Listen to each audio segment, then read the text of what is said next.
नमस्ते दोस्तों, मेरा नाम है सुमन और प्लानट हिस्ट्री पर आप सभी लोगों का एक बार फिर से स्वागत है। Class 12 chapter 12 part 3 last part है ये कॉलोनियल सिटीज़ का, और उसके बाद ये चैप्टर यहीं पर ख़त्म हो जाएगा और हम नेक्स्ट चैप्टर 13 शुरू करेंगे इसके बाद। तो शुरू करने से पहले रिक्वेस्ट करूँगी, प्लीज़ लाइक शेयर और सब्सक्राइब ज़रूर कीजिए मेरे चैनल को। और हम इन स्लाइड्स को पहले फर्स्ट और सेकंड पार्ट में देख चुके हैं। अब हम थर्ड पार्ट में जिस स्लाइड पर पहुंचने वाले हैं वो है ये स्लाइड, सेटलमेंट एंड सेग्रीगेशन इन मद्रास।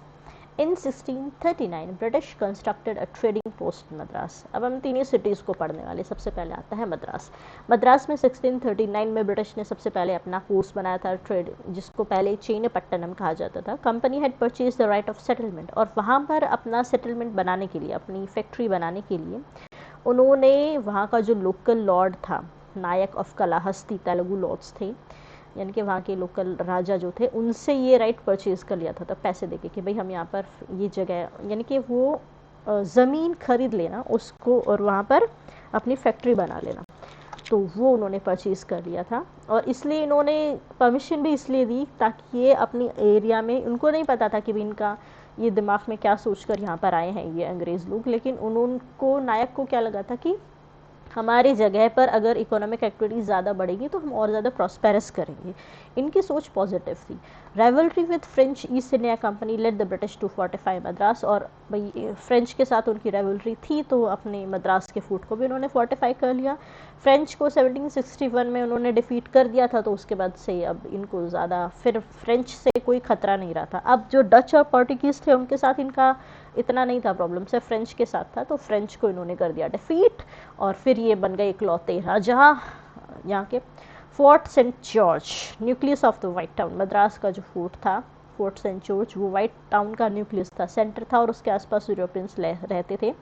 और डच अपनी, जहाँ पर ये वाइट जो एरिया था इनका टाउन, उसके आसपास, उसमें इन्होंने डच और पोर्टुगीज़ जो मर्चेंट्स थे उनको भी रहने के लिए अपने साथ अलाउ कर लिया था, क्योंकि वो यूरोपियन थे, वाइट थे और क्रिश्चियन थे, इसलिए क्योंकि उनके अपने जैसे लोग थे इसलिए। तो एडमिनिस्ट्रेटिव और जुडिशियल सिस्टम जो वहाँ का लोकल था वो भी इनको ही फेवर कर रहा था, वाइट पॉपुलेशन को, क्योंकि चाहते थे नायक कि यहाँ पर इन लोगों का ट्रेड एक्टिविटीज़ हमारे यहाँ पर बढ़े, तो उनको हर चीज़ की छूट, हर चीज़ की परमिशन दे दी जाती थी। हमको ऐसा करना है ठीक है, ये करना है ठीक है, वो करना है ठीक है, सब कुछ ठीक है। मैप ऑफ मद्रास, अब है ये मैप मद्रास का। ये वाइट टाउन है और ये ब्लैक टाउन है, और ये जो गोल एरिया है यहाँ पर ये शायद फोर्ट सेंट जॉर्ज है इनका। There were strict caste specific neighbourhoods in Black Town, और ये जो ब्लैक टाउन है इसमें छोटे छोटे पूरे नेबरहुड्स थे, छोटे छोटे इस तरीके के अलग अलग से, जहाँ पे अलग अलग कास्ट के लोग रहते थे। चिंताड्रपेट एरिया वेवर्स के लिए था, वॉशमैनपेट कॉलोनी जो थी वो डायर्स के लिए थी, रोयापुरम सेटलमेंट क्रिश्चियन बोटमैन के लिए था। दुभाषीज वो इंडियन थे जो दो लैंग्वेजेस जानते थे, वहाँ की लोकल लैंग्वेज भी और इंग्लिश भी, तो इसलिए वो इनके लिए एजेंट्स और मर्चेंट्स का काम करते थे, मतलब इनके लिए ट्रांसलेटर भी करेंगे और अच्छे एजेंट्स भी बन जाएंगे, क्योंकि इनके लिए दोनों तरफ से ही बात करना इजी था, और ये मर्चेंट्स भी थे, मतलब इकोनॉमिक एक्टिविटी में भी पार्टिसिपेंट्स थे। Initially jobs with company were monopolize by the Vellalas. अब ये जो कंपनी के नौकरी जो है वो सबसे पहले वेललास जो थे कास्ट के लोग, उनके ही पास में ज़्यादा थी, क्योंकि सबसे पहले ये मतलब दुभाषी रहे होंगे या फिर ज़्यादा उनके साथ कर सकते होंगे, तो लेकिन ब्राह्मणों ने जैसे जैसे इन्होंने भी एजुकेशन इंग्लिश ली, तो ये भी उस पोस्ट के लिए अपनी कॉम्पीट कर सकते थे, भाई अब हम भी तुम्हारे नौकर बन सकते हैं, हमको भी बनाओ, है ना। तेलुगु कोमाटीज वर अ पावरफुल कमर्शियल ग्रुप। ये तेलुगु कोमाटी वहाँ का पावरफुल कमर्शियल ग्रुप था जो ग्रेन ट्रेड को, सिटी में जो ग्रेन ट्रेड है उसको कंट्रोल करता था। और उससे पहले तो ऑब्वियसली जितनी भी चीज़ें थी वो ग्रुप में होती थी। अच्छा, मेरे को ये चीज़ और याद आई, ये जो इंडिविजुअल कंपनीज़ हैं इसकी वजह से ही अमीर और ज़्यादा अमीर हो रहा है अपनी कंपनी, और गरीब और ज़्यादा गमीर हो रहा है, नौकर बनता जा रहा है। ये भी अंग्रेज़ों ने ही इस सिस्टम को किया था। उससे पहले जो ट्रेड होता था वो इंडिविजुअल नहीं होता था, ये कास्ट में होता था, इसीलिए कास्ट स्पेसिफिक होती थी कि भाई लोग ग्रुप में करते थे, जैसे श्रेणी यानी ग्रुप बनाते थे। अगर उनका जो प्रॉफिट आएगा वो सबको इक्वल मिलेगा। अब एक इकलौता कंपनी का मालिक है, तो जो कंपनी का जो प्रॉफिट होगा वो किसके हिस्से में आएगा, उस इकलौते हिस्से में आएगा। लेकिन जबकि उस कंपनी को वहाँ तक पहुँचाने के लिए वहाँ के हर एक छोटे से छोटे वर्कर का भी हाथ है, उतना ही काम है। काम तो उसका क्या बोलते हैं, उसका काम तो उसमें उतना ही है ना, दायित्व जो भी है, तो मतलब भागीदारी उसकी तो उतनी है, तो प्रॉफिट तो उसको उतना मिलना चाहिए। तो ये चीज़ें भी गलत हैं। उससे पहले जो ट्रेड होता था और उसमें कितना प्रॉस्पेरस किया था इंडिया ने, बहुत ज़्यादा। तो बेस्ट तो वही चीज़ें होती थी जो ग्रुप में करते थे, कमर्शियल ग्रुप्स होते थे इस तरीके के। और मतलब ट्रेड मतलब लोकल नहीं होता था ना, इंटरनेशनल ट्रेड भी होता था, ये ग्रुप ही करते थे। और इसके लिए ही यहाँ पर कभी भी ऐसा बहुत गरीबी जो आई थी वो तब थी नहीं। थोड़ी बहुत गरीब वगैरह मुग़ल काल में आई थी, क्योंकि उन्होंने भी बहुत लूटा है खैर इंडिया को। जो भी चीज़ें थी अपने लिए रिज़र्व रखते थे ज़्यादा से ज़्यादा। पर जितना अंग्रेज़ों ने किया है और यहाँ के सिस्टम को अब भी जो बदल दिया है, कंपनीज़ को इंसान अपना कंपनी कर रहा है और बस अमीर होता जा रहा है। जब से शेयर मार्केट लोगों के दिमाग में आए हैं तब से ये चीज़ें होनी शुरू हुई हैं कि भाई अब उसमें शेयर बाकी लोग भी कर सकते हैं, अपने शेयर्स उस कंपनी में ले सकते हैं। तो ये उसी तरीके का है कि जो ये ग्रुप्स होते थे कमर्शियल ग्रुप एंशिएंट टाइम में। लेकिन यहाँ पर क्या है कि अगर कंपनी लॉस में जा रही है तो बाकी क्या अपने शेयर निकाल लेंगे और बेचारा इकलौता ही उस चीज़ को भुगतेगा। लेकिन यहाँ पर ये एंशिएंट टाइम में जो ग्रुप्स होते थे वो लॉस में कभी नहीं जाते थे, और होते भी थे तो क्या होता था, पूरा ग्रुप मिलकर उस चीज़ का भागीदारी रखता था। भैया वो गरीब हो रहे हैं, काम नहीं चल रहा है, तो लोग छोड़ के किसी को भाग गए, वो कुछ नए सिरे से करते थे उस काम को, मिल के फिर कोई नया काम कर लेते थे। तो इसलिए कोई गरीब रह रहा है कोई अमीर बन रहा है, ये कभी चीज़, ये भेदभाव कभी रहा नहीं था। तो ये मेरी अपनी सोच है और मुझे सही भी लगता है। आई थिंक गुजराती बैंकर्स भी थे 18th सेंचुरी में साउथ इंडिया में। गुजराती लोग तो थे ही बनिए, वो भी सब जगह रहते थे। पेरियार और वन्नियार ये लेबरिंग पुअर थे साउथ इंडिया में, पेरियार और Vanniyar. Pet is a Tamil word meaning settlement and while puram is used for a village. Part of Black Town Madras, ये ब्लैक टाउन का पार्ट है मद्रास में। By Thomas and William Daniel, based on a drawing by Daniel published in Oriental Scenery 1798. The old black town was demolished to create the open space you see in this picture. ये पूरा जो open space दिख रहा है ये हटा दिया गया था, टाउन ब्लैक टाउन को यहाँ से भगा दिया गया, भागो यहाँ से। Originally cleared as a line of fire, the open ground was later maintained as a green area. On the horizon you can see part of new black town that came up at a distance from the fort. बाद में ये जो horizon पे दिख रहा है कि भाई थोड़ा दूर जाके रहो तुम, ऐसा बना दिया था ब्लैक टाउन मद्रास से। The Nawab of Arcot settled in nearby Triplicane, which became nucleus of a substantial Muslim settlement. Mylapore and Triplicane were earlier Hindu religious centers that supported a large group of Brahmins. St. Thom with its cathedral was the center Roman Catholics.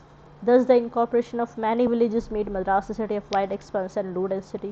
इसलिए मद्रास में अलग अलग तरीके के छोटे छोटे और अलग अलग कास्ट के बहुत सारे लोग रहते थे। As the British consolidated their power, जैसे ही ब्रिटिश को 1857 के विद्रोह के बाद धीरे धीरे उनको लगा कि अब हमने सारा विद्रोह दबा दिया और हमने पावर अच्छे से अपने हाथ में ले ली है, तो उसके बाद से यूरोपियंस अपने फोर्ट और जो अपना सिक्योर एरिया था उससे और थोड़ा बाहर आकर रहने लगे फूट से। और उसके बाद गार्डन हाउसेस बनने शुरू हुए माउंट रोड और पुनमल्ला रोड पर। वेल्दी इंडियंस ने भी इंग्लिश लोगों के लिए तरह के से ही रहना शुरू कर दिया और सबर्ब्स वर क्रिएटेड, ऐसे छोटे छोटे सबर्ब्स एरियाज इंडियंस ने क्रिएट करने शुरू कर दिए। Garden house on Poonamallee road, ये गार्डन हाउस है, इस पिलर्ड हॉल वगैरह जहाँ पर रहते हैं ठंडे के लिए। एक देहाती शहर मद्रास के बारे में एम्पीरियल गैजेटियर 1908 में छपे इस अंश को पढ़िए। बेहतर यूरोपीय आवास परिसरों के बीच बनाए जाते हैं जिससे उनकी छवि लगभग पार्क जैसी बन जाती है और इनके बीच तकरीबन गांव की तर्ज पर चावल के खेत आते जाते रहते हैं। यहाँ तक कि ब्लैक टाउन और ट्रिप्लिकेन जैसी सबसे घनी आबादी वाली देशी बस्तियों में भी वैसी भीड़ भाड़ नहीं दिखती जैसी बहुत सारे दूसरे शहरों में दिखाई देती है। अब मद्रास से आते हैं हम कलकत्ता पर, ठीक है। City architecture in Calcutta.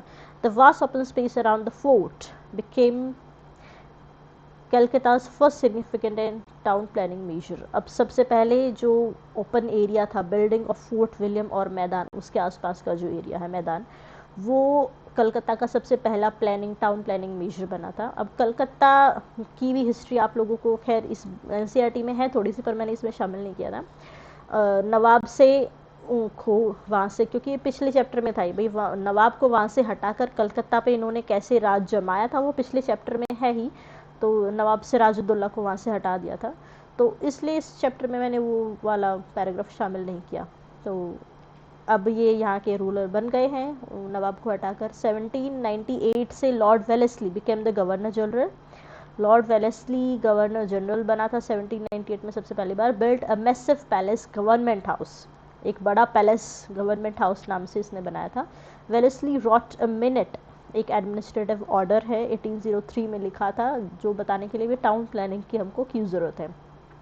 Wellesley के जाने के बाद जो टाउन प्लानिंग का काम है वो लॉटरी कमेटी ने शुरू कर दिया था, जो 1817 में बनी थी। अब ये लॉटरी कमेटी इसलिए है क्योंकि ये जो फंड्स हैं इस टाउन प्लानिंग के लिए वो कहाँ से रेज करती है, पब्लिक लॉटरीज से, मतलब पब्लिक से ही निकालती है। Among the committees major activities, ये लॉटरी कमेटी का काम था रोड बनाना, clearing river bank of encroachments, मतलब पुअर लोग जो रहते हैं उनको वहाँ से खदेड़ देना। Many huts removed and displace the labouring poor who were now pushed to the outskirts of Calcutta.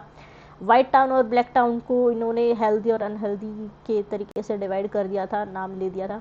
Densely जो एरियाज़ है बिल्टअप है उनको गंदे तरीके से देखा जाता था कि क्योंकि वहाँ पर डायरेक्ट सनलाइट नहीं पहुँच रही है, एयर का सर्कुलेशन अच्छे से नहीं हो रहा है, तो नहीं हो रहा है। अब ये बहुत ऐसे भीड़ भाड़ में आके भी लोग क्यों रह रहे हैं, क्योंकि ज़्यादा लोगों उनको रहने के लिए जगह तो थोड़ी दी, अपने पास तो रहनी है, खदेड़ दे रहे बार बार भाई दूर जाके रहो दूर। अब उनके पास रहने के लिए जगह तो थोड़ी है और लोग ज़्यादा है, तो क्या करेंगे फिर, और जैसा कंजस्टेड होते चले जाएंगे। तो उनकी गलती तो नहीं है ना, वो जानबूझ के थोड़ी ना गंदगी में रह रहे हैं, तुमने उनको मजबूर किया है वैसे रहने के लिए।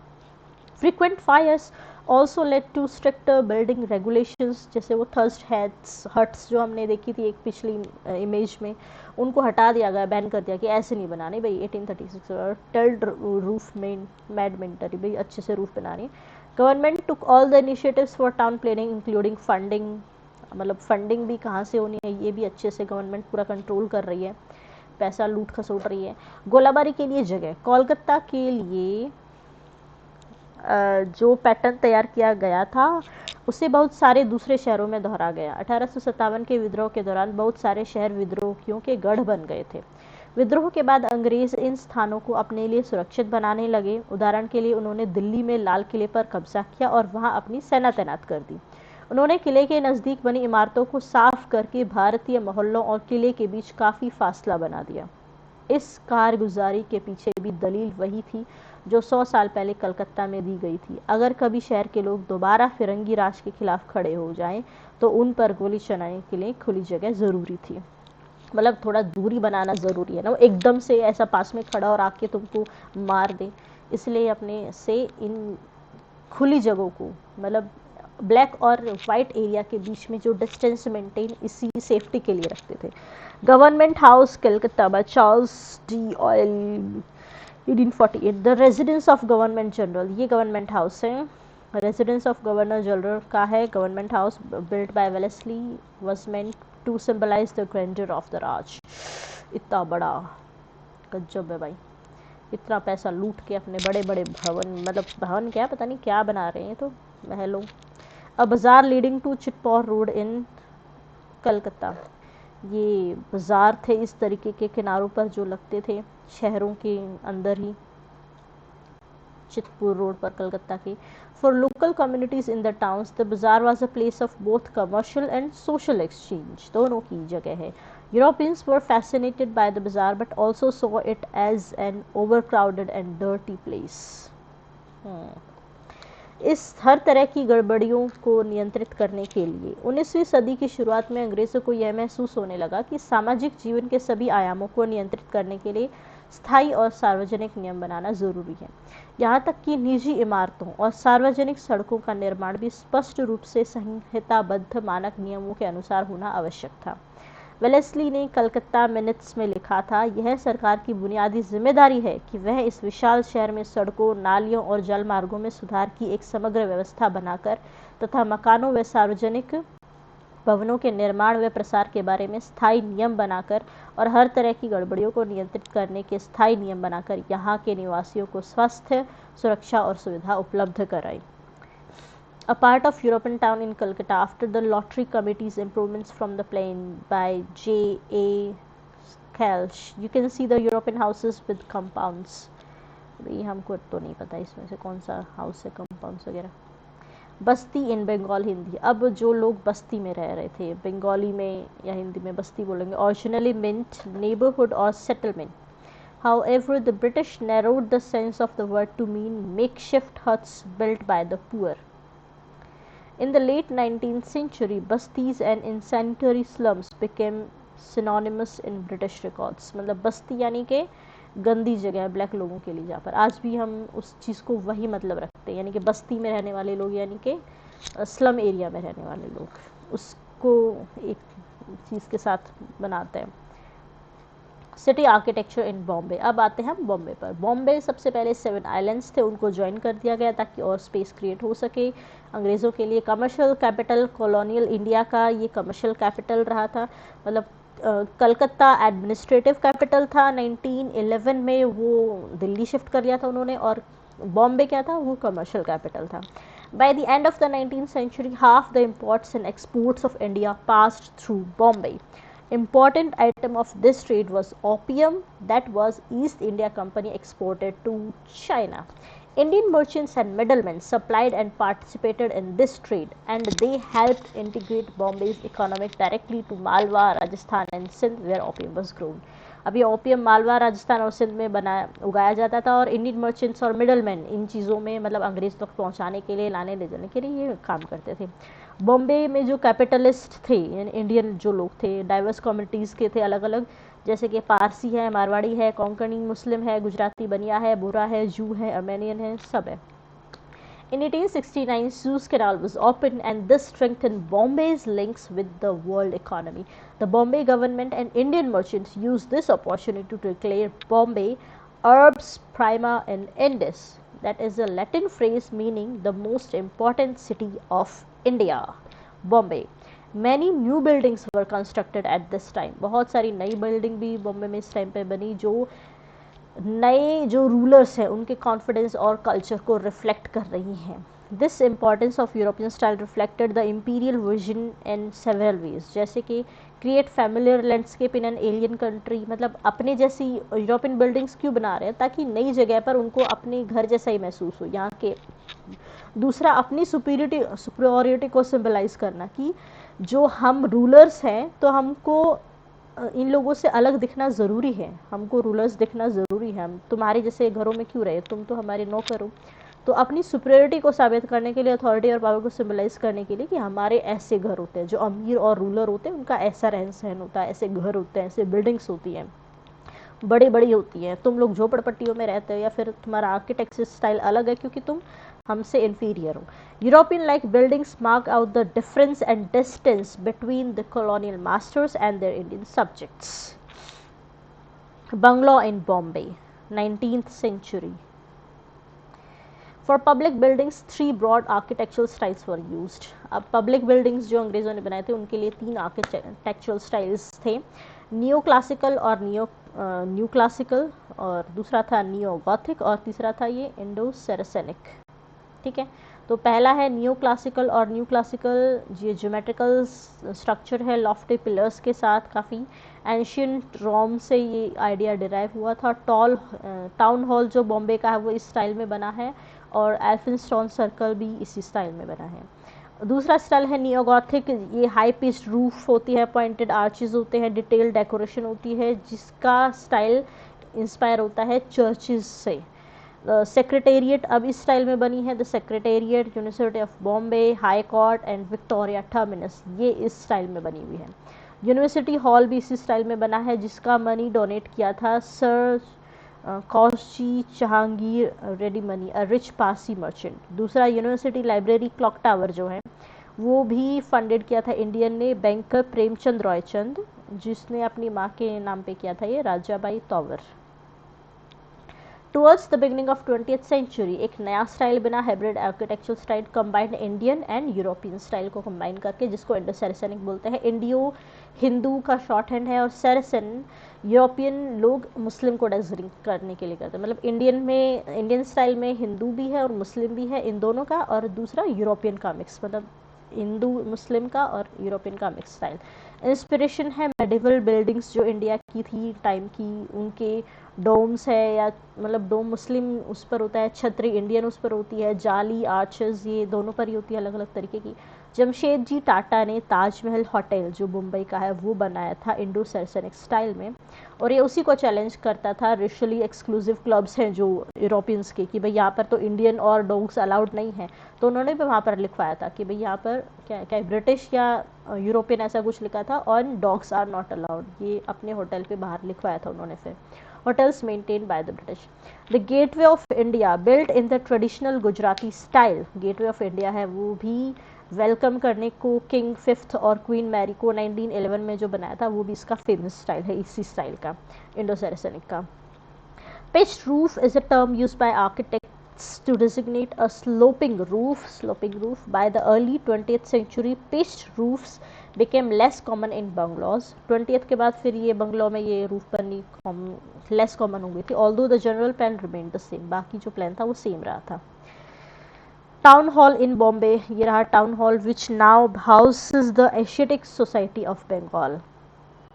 ये है Madras law courts. While Bombay remain the main centre of Gothic revival, Indo Saracenic flourished in Madras. The design of law courts combined Pathan elements with Gothic ones. ये चर्च की तरीके से, इस तरीके से ये बने हुए हैं। Bombay secretariat design by H Sinclair Wilkins, drawing from the builder 20th November 1875। Bombay secretariat. Municipal corporation building Bombay design by F.W. Stevens in 1888। ये भी उसी तरीके का स्टाइल है। Notice the fusion of oriental and Gothic designs, church type के से। अब ये नया डिज़ाइन है बॉम्बे चॉल का, ये लोकल लोगों का है। अब जो लोकल लोग आकर रह रहे हैं तो उनको हर जगह से मतलब इकलौते एक दो लोग आकर रह रहे हैं अपनी कमाई करने के लिए, गांव में उनके घर परिवार वहाँ पर है, तो इकलौते वो लोग कहाँ पर रहते होते थे, वो इस तरीके के चॉल में रहते थे, ये जो मुंबई में आज भी फेमस है। तो अगर एक या दो लोग भी आकर रहे तब भी ऐसे ही करेंगे। तो अलग अलग घर तो बना नहीं सकते हैं, तो क्या रिच मर्चेंट्स वगैरह ने ये ऐसे ऐसे बना दिया और उसके मालिक बन बैठे और किराए पे इन चीज़ों को चढ़ा दिया, भाई किराए पे रहो तुम, और ऐसे छोटे छोटे करके ये सारे के सारे इसमें बने थे। तो ये इसी टाइम पे ये चॉल बनने शुरू हुए थे अंग्रेज़ों के समय पर ही। ये है Elphinstone's circle, not the pillars and arches derived from Greco Roman architecture. ये ग्रीक और रोमन आर्किटेक्चर पिलर्स जो होते थे ना इस तरीके के, ये उसमें होते थे। ये है विक्टोरिया टर्मिनस, ये फिर वही चर्चेस जैसा स्टाइल, आपको देखने से अपने आप ही समझ जाता था, इस तरीके की चीज़ें बनी हुई ना। ये design by F.W. Stevens. What buildings and architectural style tell us. अब ये बिल्डिंग और आर्किटेक्चरल स्टाइल, एक तो हमने जो 3 पॉइंट पहले पढ़े थे कि भी उनका विजन दिखाते हैं कि भाई हम रूलर्स हैं और अपनी होम लाइक फीलिंग उनको चाहिए होती है, और डिफरेंस दिखाना होता है कि भाई हम अलग है और तुम अलग हो। एक तो ये आइडिया, मतलब उनका जो विजन है, जो जिसकी वजह से उन्होंने उसको बिल्ड किया, express their power through buildings, reflects the aesthetic ideals prevalent at a time. उस समय पर क्या आइडियाज़ थे, उन्होंने एंशिएंट ग्रीक के और रोमन के स्टाइल को लिया है, इंडिया के उनके स्टाइल को भी लिया है कुछ। Architectural style not only represents reflects the prevalent taste, उस समय पर लोगों का क्या टेस्ट है ये तो बताते ही हैं, यानी कि उस समय का क्या फैशन है ये दिखाते हैं, बल्कि उस फैशन को बदलने कैसा बदलाव है वो भी बताते हैं कि जैसे यहाँ पर इंडियन लोगों ने भी यूरोपियन लोगों की तरीके से रहना शुरू कर दिया था, यानी कि उनका टेस्ट मोल्ड हुआ। Popularise style shape and contours of culture, उस कल्चर को भी डिस्क्राइब करते हैं, क्योंकि जो बिल्डिंग्स होती है वो सिर्फ दिखने के लिए नहीं होती है, उसमें आर्ट भी होता है, उनका अपनी क्या सोच है उनके की, इसीलिए इसको आर्किटेक्चरल बोला जाता है क्योंकि इसमें आर्ट भी होता है। ठीक है, तो ये भाई चैप्टर यहीं पर ख़त्म हो गया है, तीसरा पार्ट, और ये चैप्टर 12 यहीं पर ख़त्म हो गया है। इसके बाद हम 13 चैप्टर शुरू करेंगे, और इसमें भी अगर आप कोई चीज़ को लगता है मैंने कुछ डिस्क्राइब अच्छे से नहीं किया है तो आप कमेंट में लिख सकते हैं। मैं कमेंट में तो खैर बहुत ज़्यादा डिस्क्राइब कुछ किया नहीं जाता है, फिर भी कोशिश करूँगी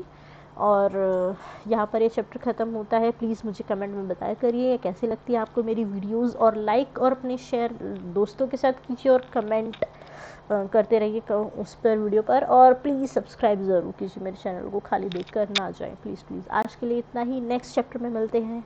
टाटा बाय बाय।